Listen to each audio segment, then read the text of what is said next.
A strong mind is like an ancient tree. It withstands the storms of life and remains unshakable. Yet it continues to offer shelter and fruit to all those who pass it.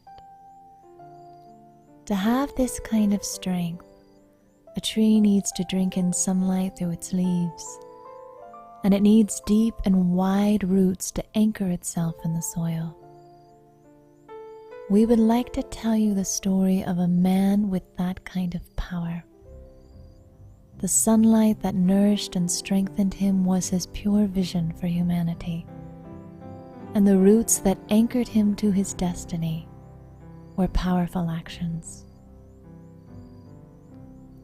In 1937, Brahma Baba, who was then known as Dada Lekhraj, was in his 60s and looking more deeply into the spiritual truths of life.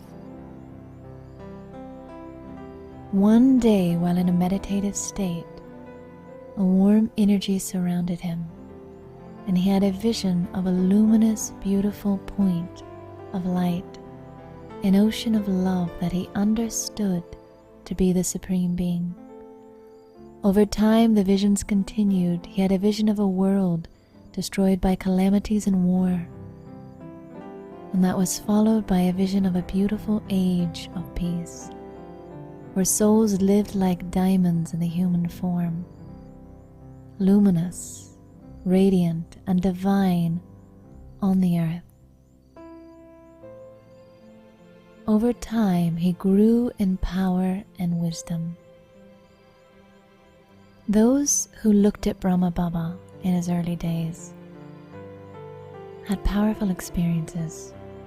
Just by looking into his eyes, they would experience themselves as bodiless, beyond the sky in a world of light.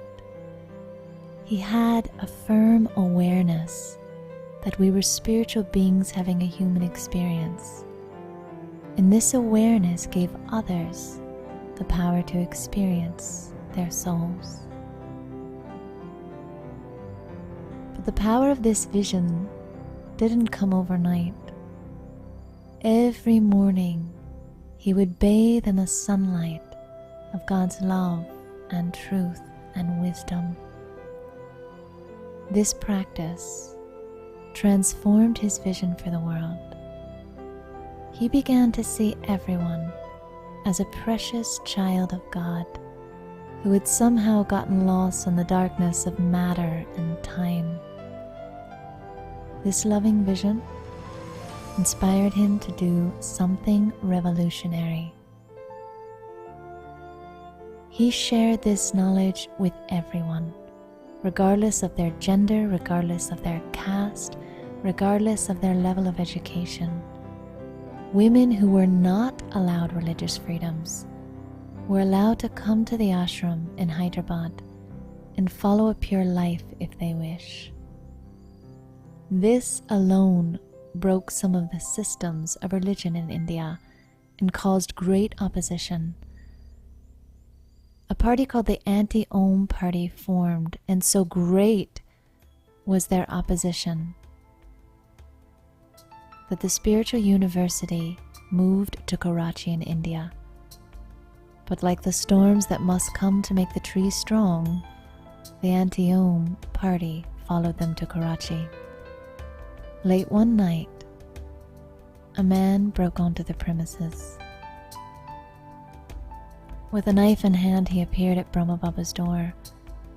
Brahma Baba was up meditating that night, and when the man walked in and looked at him, he shared with him that same pure vision that he offered every soul. He looked deeply into his eyes, and the man broke down. He explained how he had been hired by the Anti-Om Party to come and take Brahma Baba's life, but that when he looked at him, the room turned to light, and he felt a deep and great peace.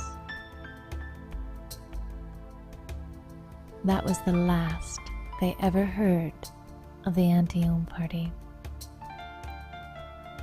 Purity flowed from Baba's eyes, and his vision gave others the power to experience their souls.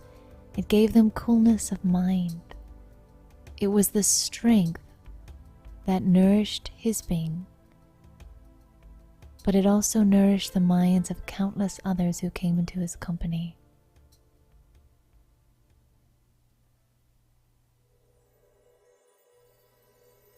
Along with his pure vision, his powerful actions also gave him strength.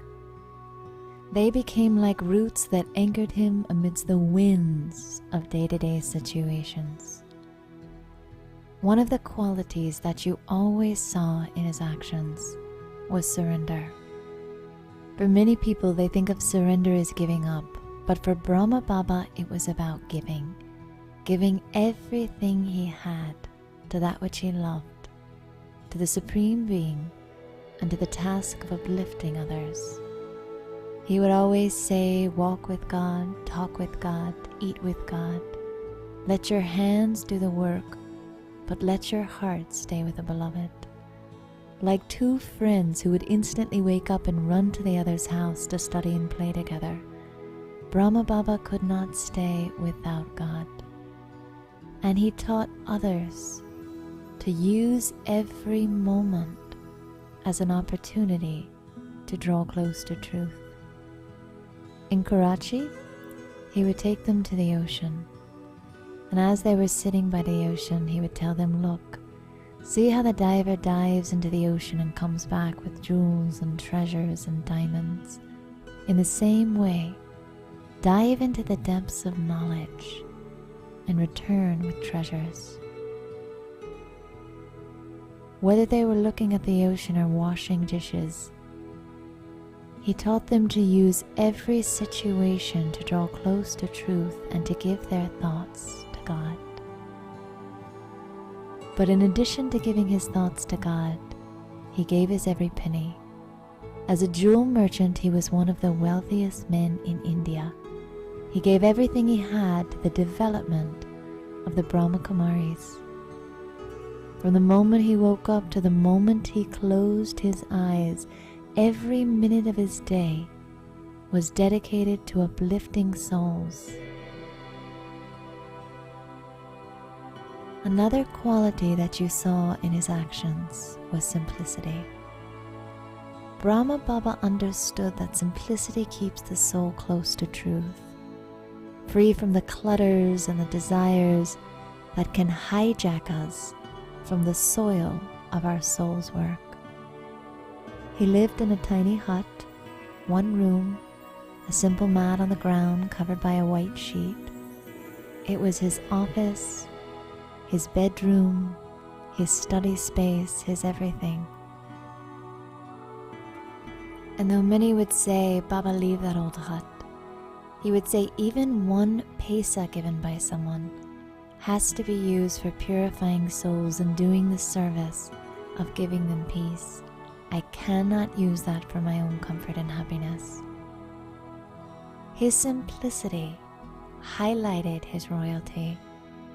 Though he was ordinary, he was like watching a spiritual emperor. His eyes full of love, his hands always full of the jewels of knowledge.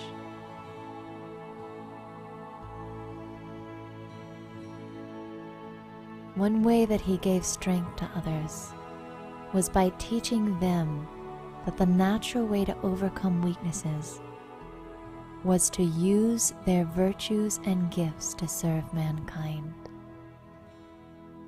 He inspired in everyone a love of service. If someone knew how to sew, he would say that's useful for God's task. If they were elderly, he would tell them you have the gift of experience. Share your stories and uplift others through that. And if they had no skills, he trained them in everything he knew, in accounting and writing and giving speeches and mending shoes. They were made into all-rounders. He even trained and turned over total administrative power to 8 women in the university, because he saw in them the capacity to become world mothers. He saw in them the love, the humility, the wisdom, and the simplicity that the world of the future would truly need.